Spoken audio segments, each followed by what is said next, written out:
오늘 함께 나누실 말씀은 구약성경 745쪽에 있는 느헤미야 12장 27절에서부터 30절 말씀이 되겠습니다. 느헤미야 12장 27절에서 30절 말씀입니다.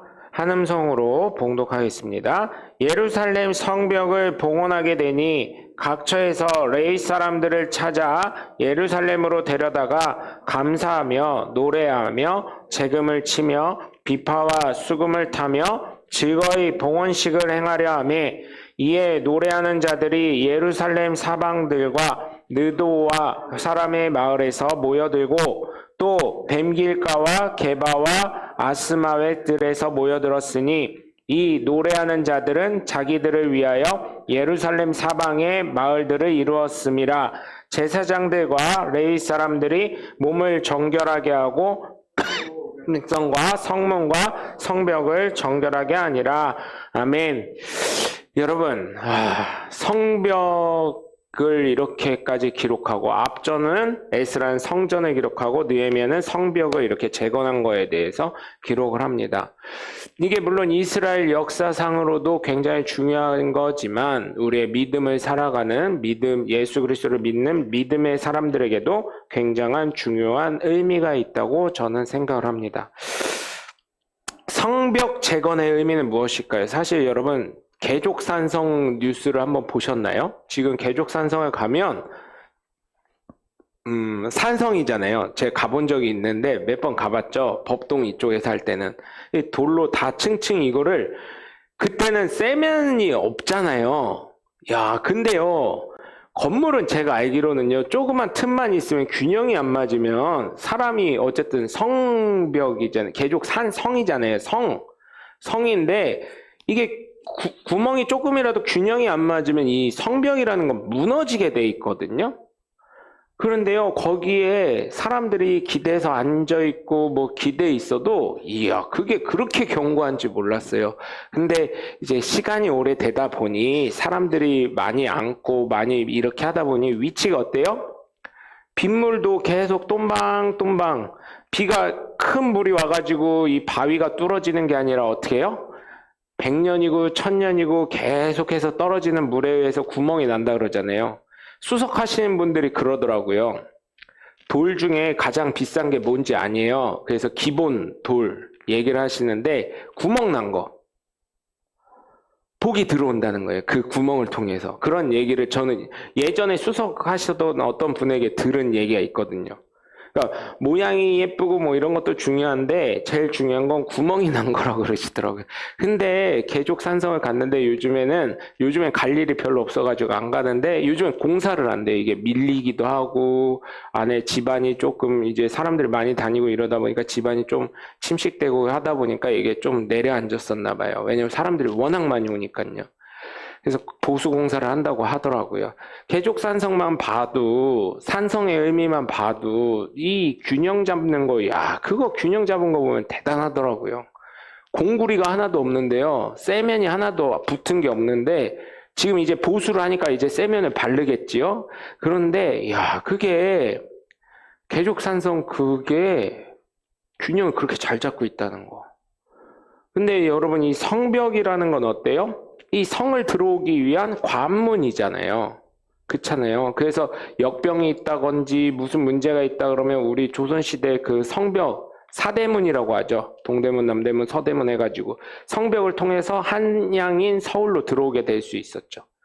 그때 어땠어요, 여러분? 그 문을 통하지 않으면 못 들어가는 거였잖아요. 이 성벽이라는 게 굉장히 중요한 것입니다. 이 의미가 뭐냐면 바로 자기 스스로 전쟁을 치르며 방어할 수 있게 됐다는 의미를 갖고 있는 거예요. 그래서 우리가 믿음의 성벽을 다시금 또 재건을 해야 되는 거예요. 목사님이 오전에는 성전을 믿음으로 재건하라 그러더니 이제는 또 성벽을 재건하라 그래. 또 뭔 소리요? 그게 그 소리겠지. 맞아요. 그게 그 소리요. 그런데 성벽은 뭐예요? 의미가 좀 틀려요. 영적인 전투를 하기 위해서 우리가 다시금 믿음으로 다시금 성벽을 재건해야 된다는 거예요. 저는요, 전도한 사람이 굉장히 중요하다고 생각합니다. 전도한 사람이 좀 전투적인 사람이 돼야 돼요. 전투적인 사람. 그래야 이 신앙생활 자체도 어때요? 전투적으로 합니다. 그 얘기는 뭐냐면 제가 여기서 말하는 건 목사님과 싸우고 교회 일에 반대하는 그런 전투적인 사람을 얘기하는 게 아니라 그 사람은 뭐냐면 전투적으로 기도할 때도 주여! 하고 이렇게 하고 저희 교회에 오면은 요즘 MZ세대들은 이제 찬양도 열심히 하고 막 그래서 괜찮을 수 있는데 옛날 분들, 그런 분들은 만약에 이렇게 하면 뭐 방판하러 가? 저기 뭐라 그래? 피라미드요? 막 이렇게 얘기하실 수도 있어요.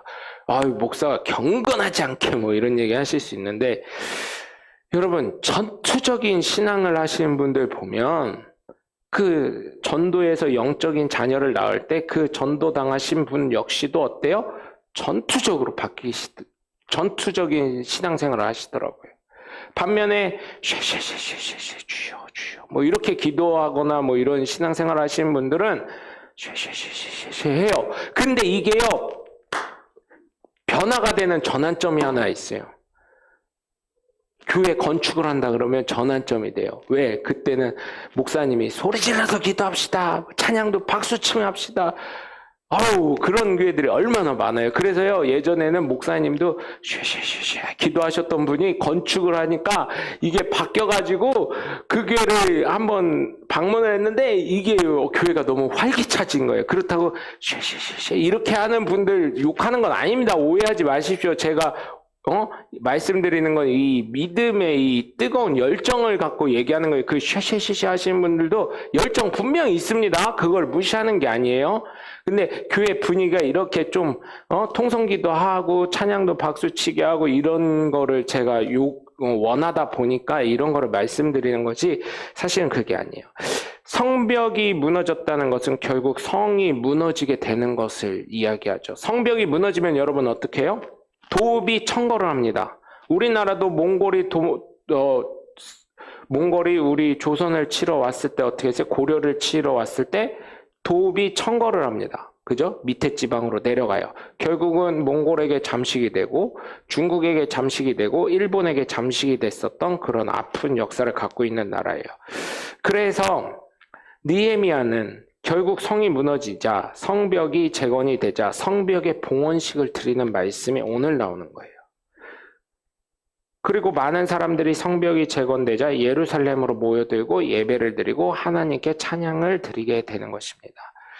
나의 신앙에서 성벽이 무엇인지 궁금합니다. 그것은 나의 믿음을 뒷받침하고 기초를 할 수 있는 하나님의 말씀과 신앙의 양심이라고 저는 깨달았습니다. 여러분, 하나님의 말씀을 기초로 하여 나의 신앙의 양심을 세워가셔야 돼요. 제가요, 몇 주 전에 깜짝 놀랐어요. 미국에 있는 기독교 신문 CBS나 이런 거를 저도 가끔 보거든요. 유튜브나 뭐 이런 거 여러 가지를 통해서 홈페이지 들어가서 봐요. 왜냐면 미국 교계는 어떤가 봤는데 감리교가 분할이 됐어요. 감리교가 나뉘었습니다. 감리교가. 왜 나뉘었나 봤더니 한쪽은 동성애를 인정했어요. 여러분, 동성애가 죄예요? 죄가 아니에요? 죄인가요? 죄가 아닌가요? 그냥 마음속으로 대답을 하십시오. 분명히 성경에서는 남색하는 자는 때려 죽이라 그랬어요. 죄예요. 성경에서 말하는 죄예요. 그런데 감리교회 목사님들이 양심 고백을 하시는 거예요. 이제 미국에 계신 양심 고백하는 거예요. 난 하나님 말씀에 동성애는 잘못됐다고 했기 때문에 미국은요, 여러분, 동성결혼이 허용되는 주들이 몇 개 있습니다. 그래서 그 목사님들이 나는 양심에 찔리기 때문에 동성애자를 허용하는 감리교회 더 이상 있을 수 없습니다 해가지고 목사님 몇 분이 나오셨어요. 그런데 그 수가 날로 더 부흥을 하고 있어요. 여러분, 이거는 하나님의 은혜가 아닌가 모르겠습니다. 이게 바로 신앙의 양심이라는 거예요. 신앙의 양심. 그래서 하나님의 말씀에 순종을 하면서 신앙의 양심을 지켜나가는 나의 믿음을 뒷받침하여 기초를 하는 것들로 튼튼한 믿음의 성벽을 건축해 나가는 하나님의 귀한 자녀가 저와 여러분이 되셔야 될 줄 믿습니다. 정말로 여러분, 정말 저와 여러분이 하나님 말씀 기초 위에 신앙의 양심이 바르게 열려져 있어야 합니다. 저를 비롯해서 수많은 제 나이 또래 40대 목사들이 지금 겪는 것 중에 가장 말이 많이 나오는 것 중에 하나가 뭐냐면 여러 개가 있지만 이제 빨리 개척교회를 벗어나야 된다. 이제 빨리 개척교회를 벗어나야 된다. 왜요?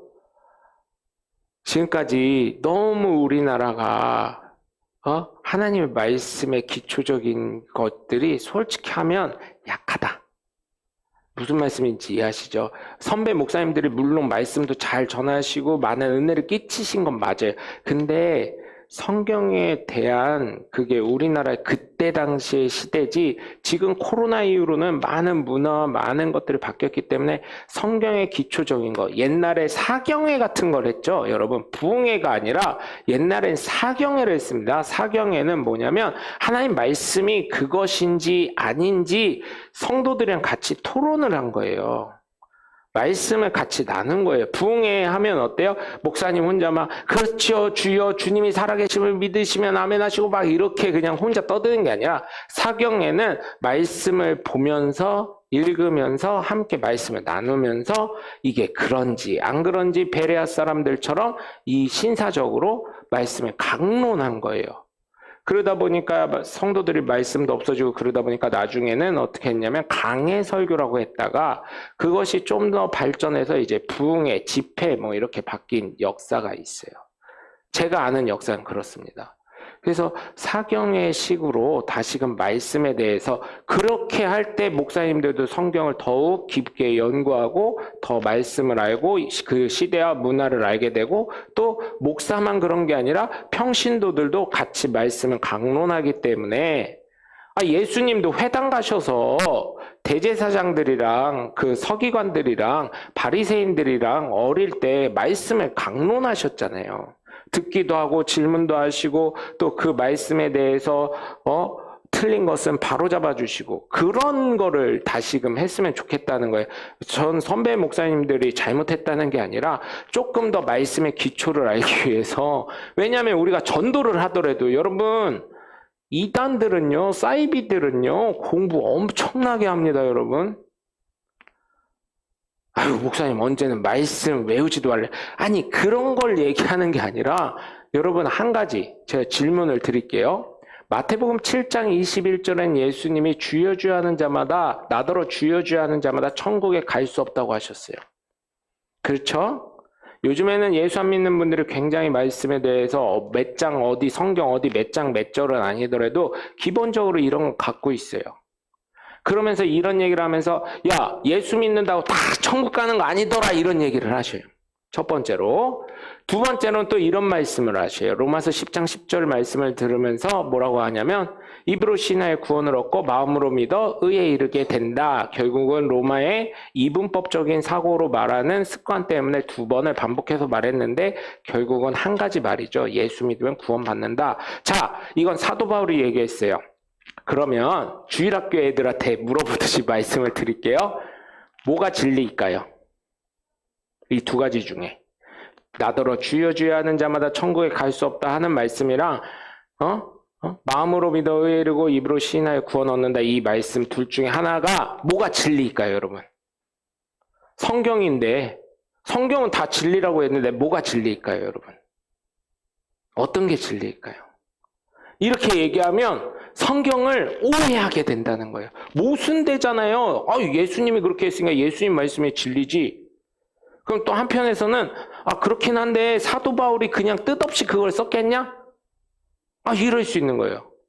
논란이 되잖아요. 이거를 그래서 주일학교 아이들에게 설명을 어떻게 해주냐면 로마 시대 예수님 사역 시대 이렇게 설명하면 어려우니까 어떻게 얘기하냐면 예수님이 그렇게 말씀하신 건 남한에서 말씀하신 거야. 주일학교 애들한테요. 남한에서 우리가 찬양하고 기도하고 예수님 믿으세요 한다고 해서 누가 뭐라고 잡아가질 않잖아. 근데 북한에 가서 김일성 광장 앞에 가서 나는 예수님 믿습니다. 너희도 예수 믿어라. 그러는 순간 어떻게 돼? 저 뒤에서 고사포가 날라와가지고 니네 가루도 없이 사라지게 돼. 이게 주일학교 설교하는 거예요. 그래서 그때 당시에는 사도 바울이 사역할 때와 예수님이 사역할 때는 시대와 문화와 공간이 틀렸던 거야. 이렇게 설명을 해줍니다. 이런 강론을 하자는 거예요, 여러분. 이렇게. 무슨 말인지 이해하셨죠?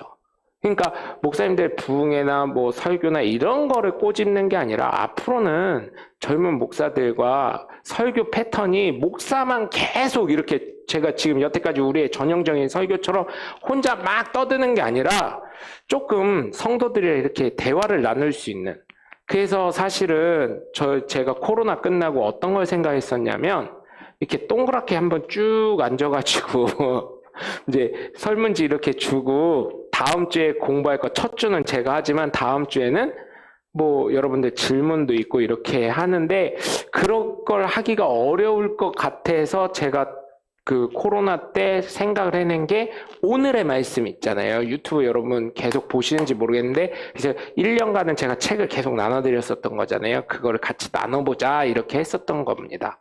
그래서 이 성벽을 재건하는 건 나의 믿음을 다시금 재건하는 건데 하나님의 말씀에 기초로 해서 내 신앙의 양심을 세워가자는 것이죠. 그래서 첫 번째로 성벽을 재건하려면 감사할 줄 아는 사람이 되셔야 된다는 겁니다. 감사가 우리 삶에 넘쳐나야 되는 거예요. 이 성벽이 재건되었을 때 얼마나 감사할까요? 왜냐하면 내가 스스로 지킬 수 있는 힘을 하나님이 나에게 정권을 주셨구나. 위임을 해주셨구나. 그거를 느끼고 성벽이 재건되었을 때 얼마나 기뻤을까요, 여러분?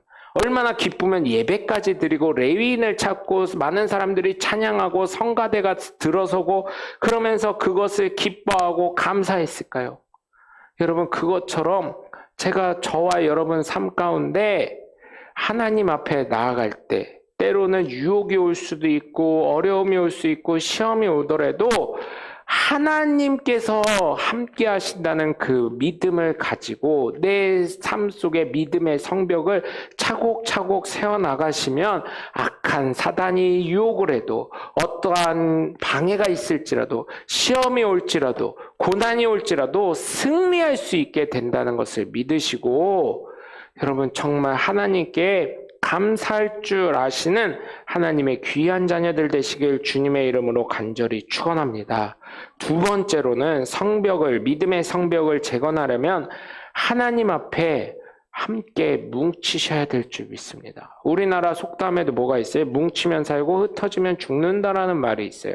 그런데 여러분 우리가 자꾸 모이기를 힘쓰라고 해가지고 이렇게 주일날 예배를 드리고 점심 먹고 함께 또 오후 예배 드리고 이렇게 하는데 여러분 정말 주님 일 앞에는 함께 모일 수 있는 사람이 되셔야 될 줄 믿습니다. 이번 지방회를 할 때 목사님들이 또 감격을 하셨어요.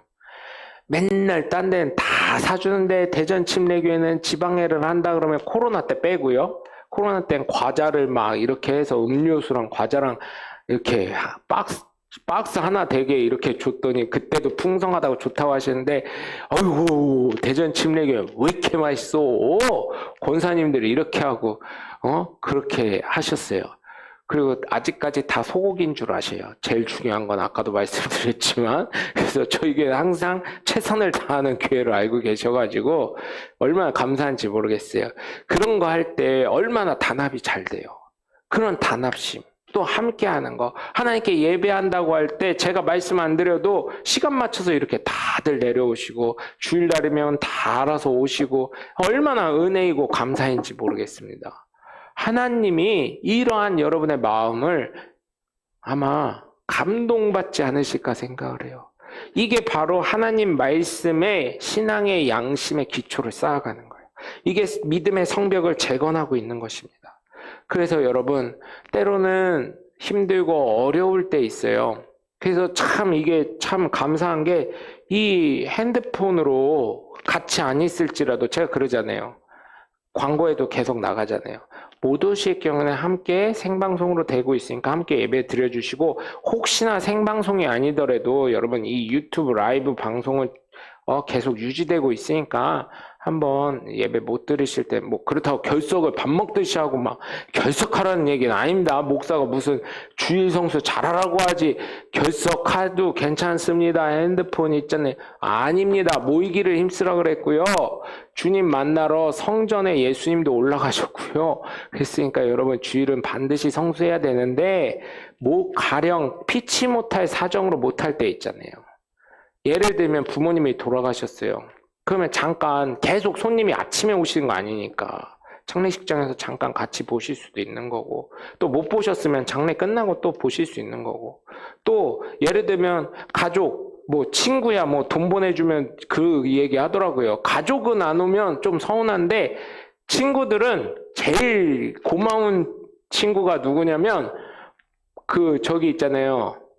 통장으로 이름 찍혀준 그 친구들 있잖아요. 그 친구들이 가장 고마운데 얄미운 거. 간혹 얄미운 애들이 있어요. 통장으로 찍어주고 그 결혼식 때 식사 못 하시고 바쁘신 분들을 위해서 준비했습니다 해가지고 화과자 같은 거 주고 뭐 참기름 주고 하는 거 있잖아요. 결혼식장에서 물어봐요. 하실래요? 응, 안 해. 제가 아시는 분들은 다 안 하신다고 하더라고요. 그런 분들이 고마운데 이거는 5만 원보다 어떤 거는 싼데 그냥 그 인터넷이나 이런 데서 사면 더 싼데 결혼식장은 엄청 비싸게 받잖아요. 그러면 5만 원, 10만 원 넣는 게 마이너스 될 때도 있거든요. 아유, 저는요, 요즘에 목사님들이나 아는 분들 중에 서울에서 결혼한다면 왜 이렇게 부담이 되는지 모르겠어요. 이게요, 대전은 그래도 아직까지 5만 원에서 왔다 갔다 해요. 조금 비싸면 한 6만 원 될까 말까 이 정도. 보통 4만 5천 원, 뭐 4만 2천 원 요 선에서 왔다 갔다 하더라고요. 비싸면 4만 8천 원. 근데 서울은요, 기본이 7만 원, 8만 원이래요. 그러니까 안 가고 그냥 5만 원 넣어버리는 거예요. 응? 그냥 이 결혼식 청첩장 오면. 그럴 때는 청첩장, 이제는 고민이 생겼어요. 그것도. 청첩장 오면 꼭 가야지 그런 지론이었는데 밥값을 저는 전화를 해보거든요. 결혼식장에다. 거기 밥값 얼마예요? 이러고. 그러면 서울은 보통 7만 원이래요. 그러면 저는 생각해보세요. 차비 들였죠? 시간 들였죠? 그래서 5만 원이나 10만 원을 해요. 그러면 저 혼자 가냐고요. 결혼식장을. 그쵸? 무슨 말인지 아시죠? 저희 사모님이랑 같이 가는 경우가 많단 말이에요. 둘이 가는 경우가 대부분. 그러면 10만 원을 했잖아요? 그럼 그분은 뭐예요? 마이너스요, 마이너스. 물론 기분 좋게 결혼식이니까 내가 밥 한번 사지 하면 좋은데 여러분 저 같은 사람이 예를 들어서 50팀만 된다고 쳐보자고요. 50팀만 된다고 쳐봐. 50팀만. 그러면 한 5만 원, 4만 원, 5만 원 또 마이너스가 되는 건데 50팀이면 250만 원입니다. 그분이 여유가 있으면 괜찮은데 대부분 이게 저희 팀만 그러겠냐고요. 이게 쌓이면 어마어마한 거거든요. 그렇다고 결혼을 다시 할 수는 없잖아요. 그분이. 그래서 요즘에 청첩장이 와도 제 성격 아니까 청첩장을 우편으로라도 보내시는 분들이 있어요. 카톡하면 절대 쟤는 안 간다잉. 쟤는 아예 설교로 아예 선포를 해가지고 손으로라도 그려서라도 보내야 되더라. 쟤 진짜 안 가더라. 제가요, 제 진짜 친한 친구가 있어요. 사회 친구. 걔한테 욕도 안 먹었어요. 걔한테는. 아예 관계가 단절돼 버리긴 했는데요. 제가 그랬어요. 야, 청첩장 보내. 야, 친구인데 뭐. 친구니까 꼭 보내. 근데 안 보냈거든요. 안 갔어. 돈도 안 보내고. 자랑하려고 하는 게 아니라 여러분, 아니 얘기를 했으니까 네가 나를 그렇게밖에 생각 안 하냐? 나는 나대로 서운하고 걔는 걔대로 서운했는데 나중에 친구들이 그러더라고요. 야, 용석이는 안 가. 청첩장 꼭 보내야 돼. 그게 소문이 쫙 퍼져가지고요. 애들이 청첩장 만들어서라도 보내야 돼. 쟤 때문에라도. 아우, 쟤는 왜 이렇게 구식이냐, 구닥다리냐, 막 이러고 막 그런다는데, 여러분, 그렇게 어쨌든, 그런 걸 보면서 제가 느끼는 거는, 제가 잘못됐나, 뭐 이런 생각도 하지만, 여러분, 보지만, 우리의 믿음의 생활을 하면서 기초적인 거는 잘 지켜가야 된다고 이런 걸 말씀을 드리는 거예요. 그래서 잘 뭉치시고 또 하나님 일 앞에 함께 해주셔서 너무나 개인적으로도 감사드리고, 제가 이렇게 사람으로서도 감사드리는데 하나님은 얼마나 또 기쁘시겠어요. 제 얼굴도 세워주셨고, 야, 대전 침례교회 가면 맛있는 거 많이 해. 그래서 이 지방회가 끝나면요, 목사님들이 전화를 많이 하셔야 되는데 사모님들이 전화를 많이 하셨어요. 하고, 목사님 그렇게 맛있었다며, 내 것 좀 남겨서 싸서 보내지 막 이러고, 갖고 오지 이러길래, 떠나간 기차를 잡는 방법은 없어요. 떠나간 버스를 다신 잡지 않아요. 버스도 거기에 스티커 요즘 붙어 있는 거 못 보셨나요? 정류장 이에는 내리고 타실 수가 없습니다라는 게 있습니다. 사모님 그랬더니. 그래요, 택시가 아니지 뭐 이러더라고요. 항상 그렇게 하니까 여러분, 주님의 일에 모여주시고 함께 해주셔서 감사를 드립니다. 그래서 믿음의 성벽을 재건하려면 하나님 앞에 자주 모이실 수 있고, 하나님 뜻 앞에 모이실 수 있고, 주일날 그런 경우는 어쩔 수 없으니까 제가 유튜브 이렇게 하는 거잖아요. 그래서 여러분, 때로는 이거를 하나의 방법으로는 이용하시지만 이거를 남용하지 않으셨으면 좋겠어요. 여러분, 제가 정말 부탁드리는 건 자유와 방종의 차이를 분명히 깨달으시길 바랍니다. 아셨죠? 끝으로 성벽을 재건하려면 하나님 앞에서 정결한 사람이 되셔야 될 줄 믿습니다. 여러분, 정말 이 정결한다는 것은 깨끗한 수준을 넘어가는 거예요. 온 마음과 온 몸과 영혼육이 하나님 앞에 온전히 드려지는 복종하는 상태가 되는 것입니다. 내 생각과 내 뜻이 아닌 오로지 하나님의 뜻만이 이루어지게 하는 그것이 정결하게 되는 거예요. 그래서 보통 어때요? 새해 1월 1일이 되면 보통 목욕탕이 미어 터졌었죠. 지금 목욕탕이 없어졌어요. 찜질방도 요즘 굉장히 힘들다고 하더라고요.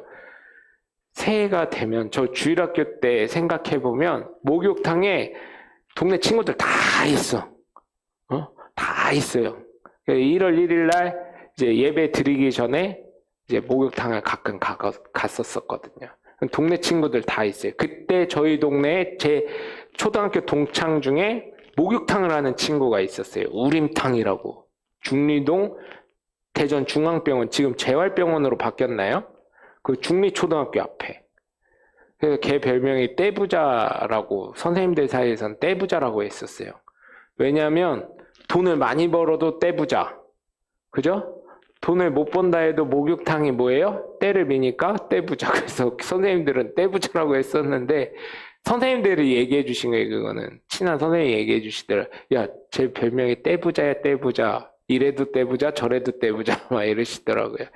여러분, 정결한 마음으로 하나님께 온전히 예수님이 복종하신 것처럼, 물론 몸도 닦고 깨끗이 해야 되겠지만, 그거보다 성경에서 말하는 건 하나님 앞에 나 자신을 온전히 드리는 그 정결함을 말하는 것이니까, 여러분 정말 정결한 하나님의 귀한 자녀들 되시길 주님의 이름으로 간절히 축원합니다. 그래서 정말 우리가 하나님께 늘 감사하며 기억하고 하나님 앞에 모이시고 하나님 앞에 정결한 하나님의 귀한 자녀들이 되셔서 믿음의 성벽을 다시금 재건해 가시고, 믿음의 성벽이 재건됨으로 인해서 하나님께 영광 돌리시는 하나님의 귀한 자녀들 되시길 주 예수 그리스도의 이름으로 간절히 축원합니다.